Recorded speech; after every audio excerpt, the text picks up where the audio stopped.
Hey gamers, Casual 2376 here. Today we are doing the easiest of the three Void Waker bosses, Vedion. Vedion is a level 454 undead skeleton that resides in Vedion's Rest, south of Lava Dragons past level 30 Wilderness. Requirements to kill Vedion are the medium Wilderness Diary or Vedion boss task. A normal skeleton task will not override the diary requirement. You must also pay 50k GP, which is a one-time payment that is good for Vedion's Rest, the Silk Chasm, and Callisto's Den, but it must be repaid if you are killed by a PKer. Suggested skills are base 70s and all melee stats.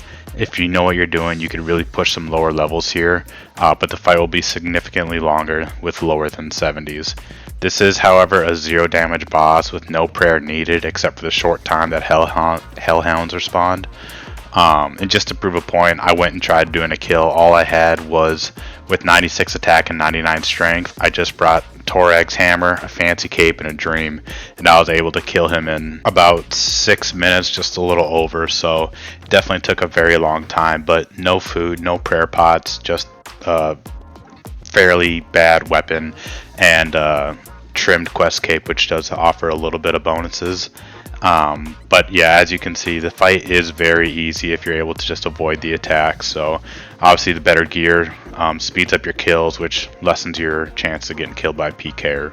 There is, however, an easier version of this boss, whether you just don't want to do quite as long kills or you just want to be able to avoid PKers a little easier. The easier version is called Calvarion. He resides in the skeletal tomb, which is inside of level 30 Wilderness. So you can use your Royal Seed Pod or whatever level 30 teleport you have to just tele out as soon as a PKer comes. And then obviously depending on your Wilderness diaries, depends if you have a delay or not on that tele. But if you're doing the easier version as well as the normal version of Vedion, it's always just best to have a scout or a buddy watching the entrance of the cave if possible. There is also, since Calvarion is a slightly easier variant of Vedion, a higher diary requirement to be able to fight him, so you do need to have the hard Wilderness diaries as compared to the medium Wilderness diaries done. Now let's get into our gear and inventory. So like I said, this is a pretty easy boss, so we're not going to bring nothing too crazy, just whatever your best crush weapon is. For me, that's just the Abyssal Bludgeon in this case, but a Zombie Axe or Syrachnus Cudgel, pretty much any crush weapon will do here. And then we are going to bring our Salve Amulet. We don't need the EI version since we only need the melee buffs, we don't need the range or nothing, so I went ahead and just mined like 15 Salve rocks to get a bunch of these amulets, so you can use them in the Wilderness and just get more. So they're not too hard to make after the Haunted Mine quest. So after the weapon and the necklace, we have our Dwarven Helmet and Mythical Cape. The same thing, basically the same loadout we use for Vedenatus, who's also weak to Crush. So both of those items are easy to replenish and give you Crush attack bonuses. And then we are going to be bringing the Proselyte top and bottom. I bring those just because I use Piety during the fight. If you don't want to use Piety, or maybe you're just trying to max out your strength bonus, you can obviously swap these out. But since I just keep Piety on the whole time, I just bring these just to make my prayer last a little longer. I'm also bringing the Barrows gloves, the Dragon Boots, and the Berserker Ring Eye as my other 3 items. Whenever I go to the Wilderness, I always bring a 4th item to risk because I just make sure I have prayer to use protect item. If you don't want to bring a 4th item here, just swap the boots out for some climbing boots that still offer you 1 melee strength bonus. But in my instance, I'm going to be bringing 4. And if I do get smited, I lose my Barrows gloves, so it's not a big deal. I can just go back to Lumbee and buy some more from the RFD chest. For our inventory, I'm going to bring 2 combat potions. You can swap this out for super combat, super attack, super strength, whatever you want to bring. And then I'm bringing 6 prayer potions, and then just the rest, blighted anglerfish. Once you kind of get a couple kills, you'll kind of feel how much of each thing you need. Realistically, if you're not taking any damage, I don't need to bring quite as many fish. Because my idea is I'm not trying to anti-PK, or if a PKer comes survive, I'm just running. So I keep my ult at the entrance so that I can hopefully get out before he gets there. So that's why I just bring the rest fish, or whatever your best food is. But 6 prayer pots or blighted superstores is kind of what I found to be the sweet spot when running piety the whole time. And then obviously just your looting bag and your royal seed pod or whatever level 30 wilderness teleport you have. If you don't have a looting bag, Vedion will drop one for you as well. Alright, and there's not a ton of great teleports to get to Vedion, so me personally, I just run up from Ferox Enclave.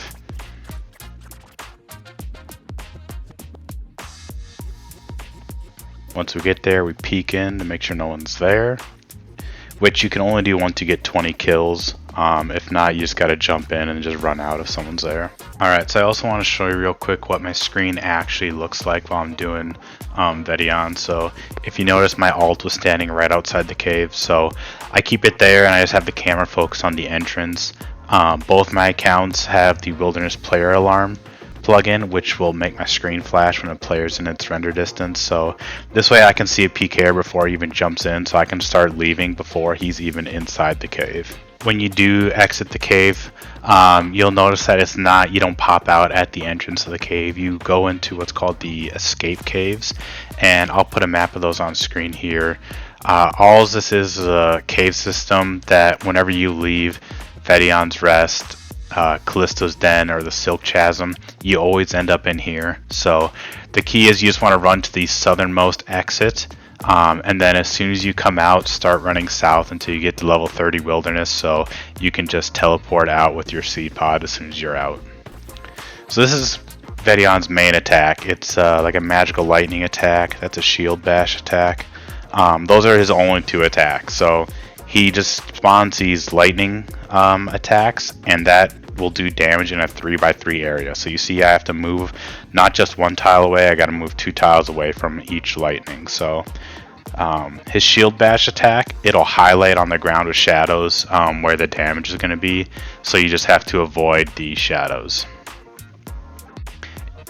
Halfway through his health, he spawns these hellhounds, which there is a bug where sometimes he only spawns 1 instead of 2, but that's a good thing for us, so we don't care about that.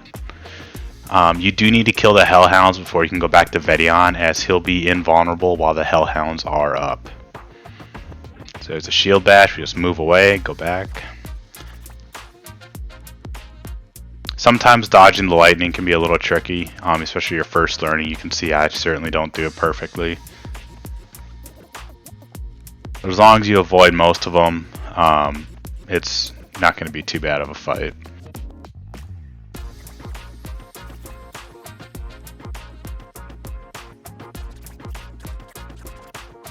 Alright, now that we finished Vedion, he will go into an enrage phase, and all he do is just the exact same fight. The only difference is he attacks slightly faster and his attacks do more damage. But like I said, if you're doing this correctly, you're not taking any damage anyways, so it's not a big deal.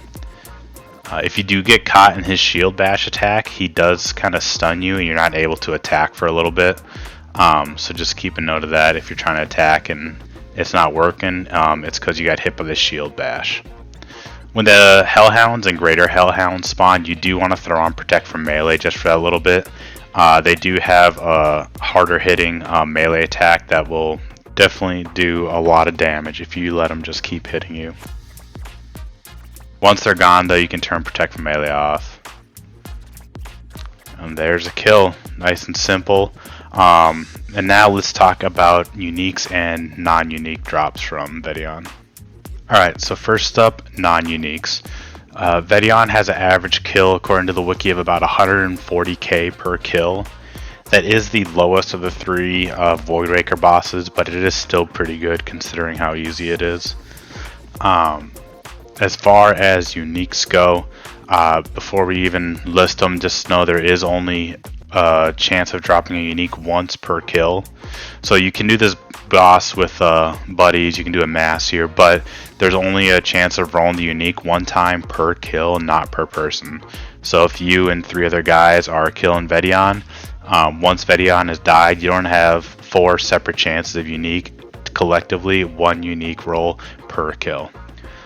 So now the uniques we can get are the Skull of Vedion, which is used to attach to the Maron Scepter, and then that upgrades it to the Accursed Scepter.